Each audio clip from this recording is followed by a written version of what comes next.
Ma tâche pratique consiste à ce moment-là, moins à leur faire passer des contenus de savoir, mais à lire avec eux un texte.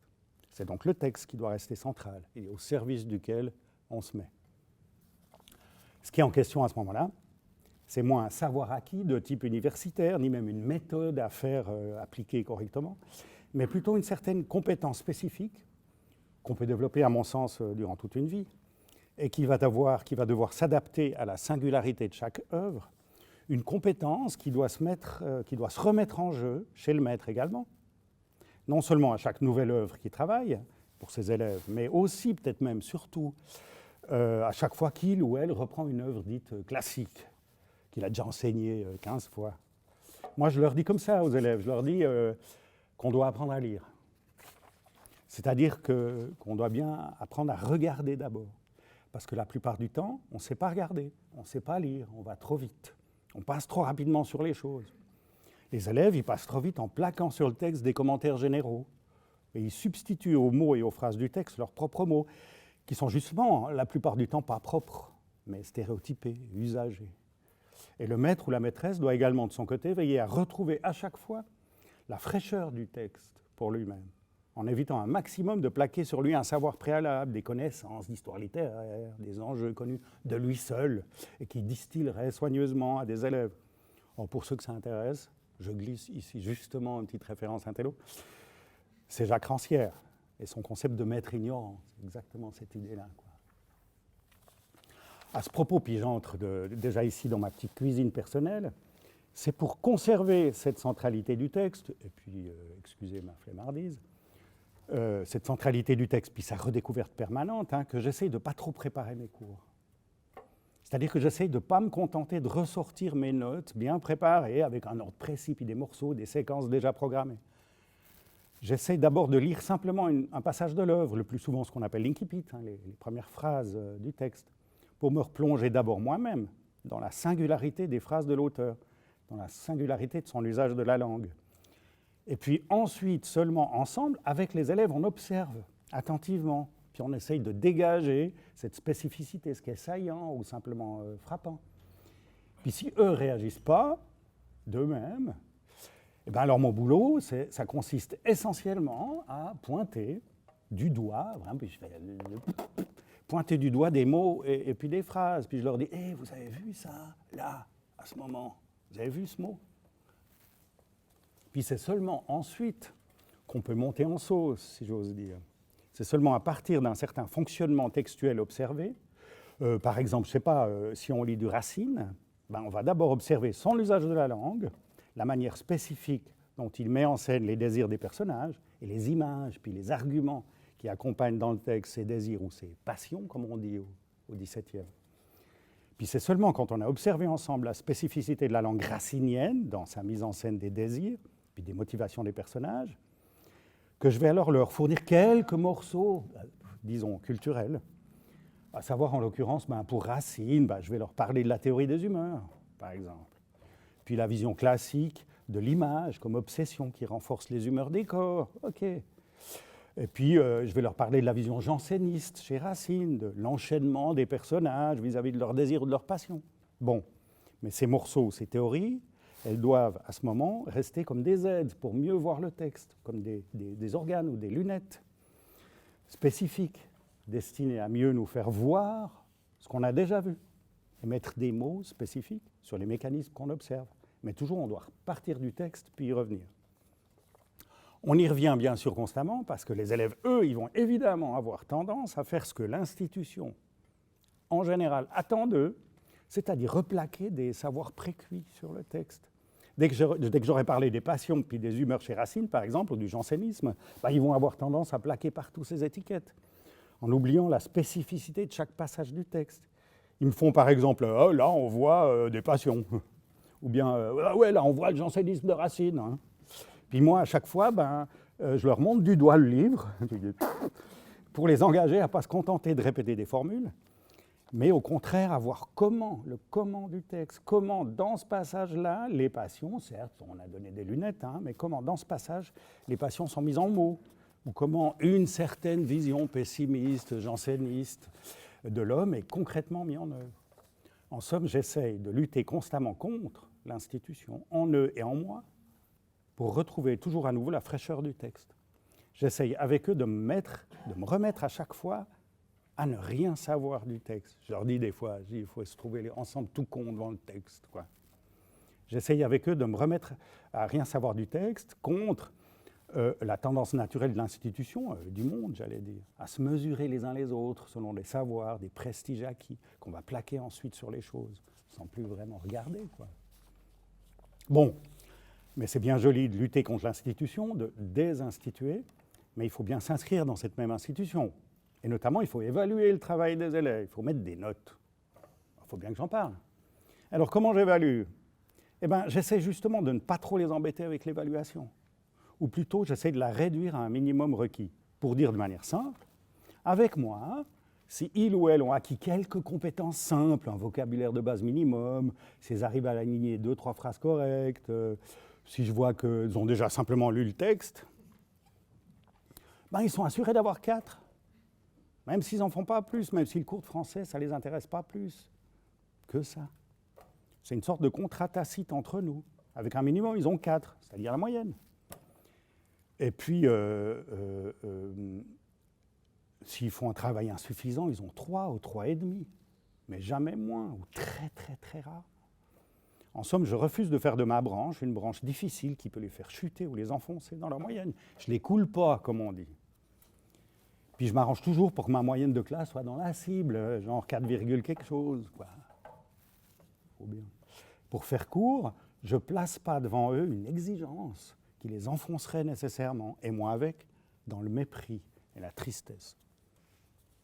Je lutte donc contre l'institution, ou je désinstitue en limitant en somme l'effet des notes sur leur parcours scolaire, en réduisant un minimum vital l'exigence chiffrable que je veux qu'ils ou elles réalisent. Et le reste, justement, je ne l'évalue pas.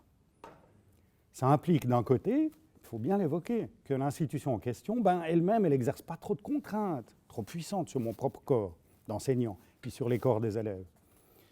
Or, c'est évident, oui, que, disons, ma soi-disant liberté d'enseignant dépend étroitement de mon inscription dans un certain établissement scolaire particulier, oui, à savoir ici le gymnase Auguste Picard. Ouais. Du côté des élèves, puis si j'en reste à l'évaluation, je peux par exemple m'appuyer à Picard sur des doyens qui vont faire exactement le même geste désinstituant dont j'ai parlé. J'aurai des exemples précis, mais je n'ai pas le temps, hein. Le geste dont j'ai parlé, c'est, par exemple, ils vont considérer les situations particulières des élèves en échec et tout faire pour les soutenir autant que possible. Puis oublier des demi-points de retard ou des feuilles d'absence mal rendues, quoi. Oui, contre l'institution aussi en eux, chez les doyens. Du côté de l'enseignement, je peux compter sur un chef de file et des collègues qui ne vont pas contrôler mon travail pour le soumettre à des exigences contraignantes au niveau du choix des méthodes ou des œuvres. Et puis si j'élargis encore, je peux profiter d'une grande liberté d'enseignement au sein de l'institution gymnasiale vaudoise en général. C'est déjà sans doute moins le cas dans l'enseignement d'autres branches qui sont soumises à des critères, des programmes plus précis. Pour le français, il me semble qu'on est encore dans une espèce d'oasis de liberté provisoire. Donc ça, c'est bien une singularité politique. Puis si j'élargis encore un peu plus, il faut bien. Donc si j'élargis la question politique, hein, c'est clair pour moi que l'espace de rencontre avec une œuvre que j'essaie de ménager, entre moi et mes élèves, ça dépend fortement du degré de confiance que je et nous pouvons avoir envers la structure étatique, en l'occurrence l'état de veau. Ça veut dire bêtement que cet état de veau, ce n'est pas une structure de type totalitaire, ni hiérarchisée de manière excessivement élitiste. Alors ça mériterait d'autres discussions. Hein. Mais en matière d'élitisme, par exemple, je crois, naïvement, pouvoir faire confiance à un système qui garantit non seulement un accès assez large au savoir et aux formations, mais qui ménage aussi beaucoup de passerelles possibles pour passer d'un niveau à un autre, d'un type de formation à un autre. D'ailleurs, c'est intéressant cette histoire de type de formation, parce qu'au gymnase, à l'intérieur du gymnase, il y a 2 niveaux de formation différents, hein, la voie matu puis la voie diplôme. Bon, avec chaque fois des élèves au profil et au trajet de vie assez différents. Et le choix lui-même d'une certaine œuvre dépend de ces niveaux. Par exemple, 3 femmes puissantes, c'est un roman plutôt destiné aux matus. parce qu'il a un niveau de syntaxe et puis de complexité dans l'intrigue qui représente sans doute une difficulté supérieure pour des élèves de diplôme. Mais ça ne veut pas dire que seuls les élèves de Mathu mériteraient la lecture de soi-disant grands textes et qu'avec les autres, on se contenterait d'œuvres mineures. Parce que je pense d'un côté qu'on doit confronter les classes de diplôme de temps en temps aussi à des textes, disons, difficiles, sauf que ça va impliquer un travail différent, et d'ailleurs souvent plus gratifiant, pour faire court. Puis d'un autre côté, ce n'est pas parce qu'un texte a une langue ou un lexique plus facile d'accès qu'il sera nécessairement plus faible.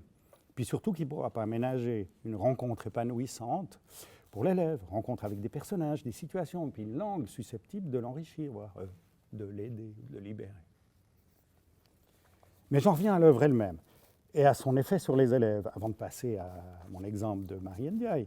Si je résume, j'ai dit que pour moi, l'enseignement de la littérature consiste à autoriser la mise en présence ou la rencontre d'une œuvre et que l'espace de cette rencontre peut être préservé un maximum contre les différentes pressions exercées par l'institution et ses exigences, mais aussi par les projections aliénantes attachées aux différents rôles de maître et d'élève.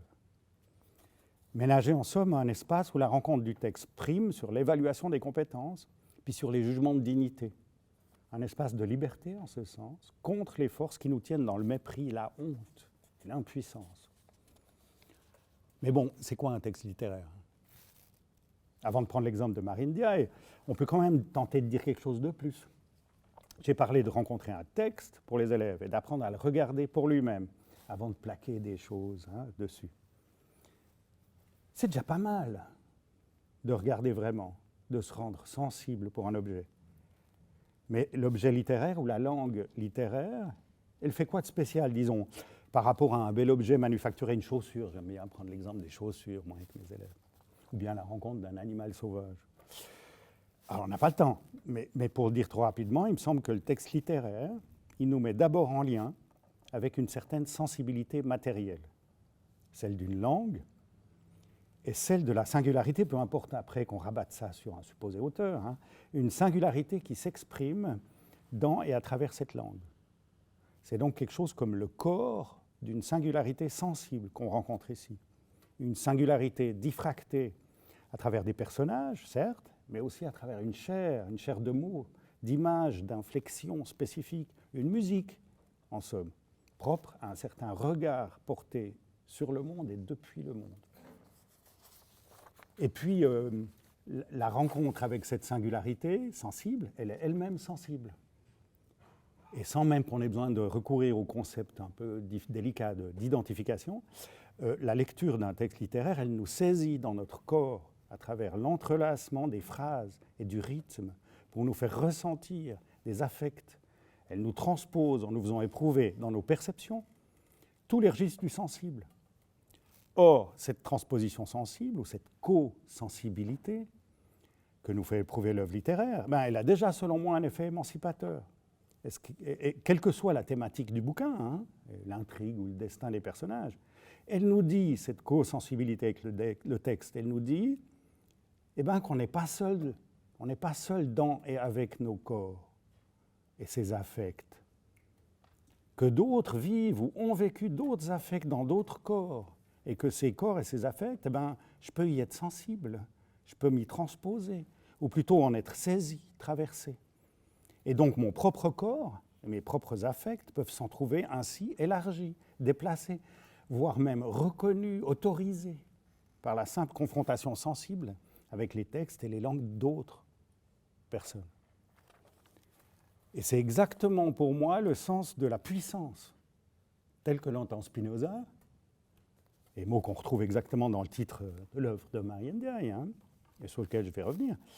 La puissance d'un corps, ce n'est pas sa capacité à s'affirmer de manière violente contre les autres, c'est plutôt sa capacité à se lier à d'autres corps, à d'autres potentialités, afin qu'on élargisse ensemble nos possibles. La puissance de l'autre, et notamment la puissance dans son expression littéraire, elle ne vient pas limiter, elle ne vient pas me limiter comme un pouvoir aliénant, mais elle vient renforcer au contraire ma puissance propre par la joie qui s'en dégage. La joie, c'est quoi? C'est le déploiement de ces différents registres d'expression corporelle. par le corps du texte littéraire, j'apprends que j'ai moi aussi un corps digne d'expression et de déploiement, digne de convenir ou pas avec certains autres corps. Et cet apprentissage passe d'abord par le sensible et les affects qui sont tracés à même la langue du texte, et pas par un message théorique ou un modèle figé. Et puis cette rencontre sensible, eh ben, personne ne peut me forcer à en rendre compte de manière certaine et contrôlée. Ça arrive ou pas, et nul n'en est comptable ou responsable. Sinon l'événement même, incertain, fragile, de la rencontre entre moi et un texte. Et c'est précisément cette rencontre que j'essaie de ménager dans mon enseignement, mais que je ne veux pas évaluer. Ça ne me regarde pas, en somme. Comme si j'avais mis en présence des amis ou des connaissances qui ne se connaissaient pas entre elles. Puis je me demande chaque fois, comme on dit, est-ce que ça prendra? Ben, précisément, en plus, ce n'est pas des amis. Puis on n'a pas besoin de craindre ici à l'avance certains échecs ou de regretter a posteriori ou d'avoir mis en contact celui-ci avec celle-là. Aïe, je le savais. Non, ici, si ça ne prend pas, ben c'est pas grave, hein. C'est pas mon affaire. Et c'est pas ce que j'évalue. Contrairement à un monde qu'on voudrait nous rendre désirable, un monde dans lequel nous sommes toujours l'affaire de quelqu'un, soumis à des examens, à un coaching ou à une expertise psy quelconque pour notre propre bien-être, soi-disant. Enfin, un monde où ça ne nous regarde pas.